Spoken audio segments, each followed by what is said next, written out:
the current optimizations that we're seeing within this year, there's whole micro pits that we're just cutting out of the plan because we don't want them included in some of our future work because it impacts dump designs and things like that. We look at a pit shell and what the tons and all that stuff produce and the revenues that it shows based on the inputs we put in.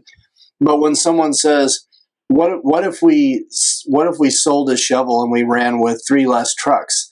That's a little bit more complicated for the software to do, and it certainly gets even more complicated when you start talking about what if we mine the furthest pit first and we buy 6 more trucks and we sell them in 3 years.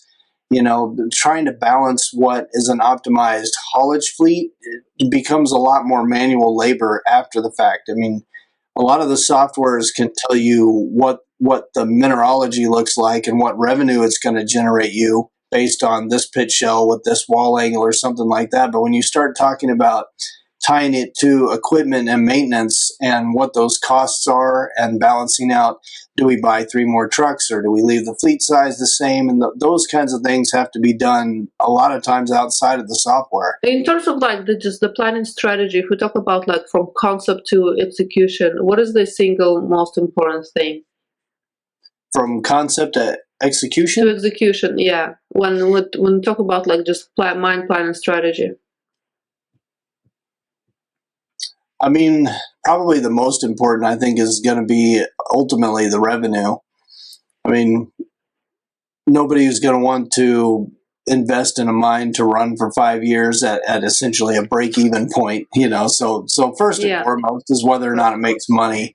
And then beyond that is really the ease of pulling off the mine plan. What are the design choices, or even what small planning can create disproportional large operational consequences? Within the engineering plan, you mean? Yeah, or mine design, based on your experience. Maybe you have some examples. Small things that have big impacts in the short and mid-range planning that I see are cycles in ore balance and ramp designs, things like that. I see a lot of bad sequences on benches where you're wasting time building temporary drops or temporary ramps, or your cycle of ore feed is real up and down.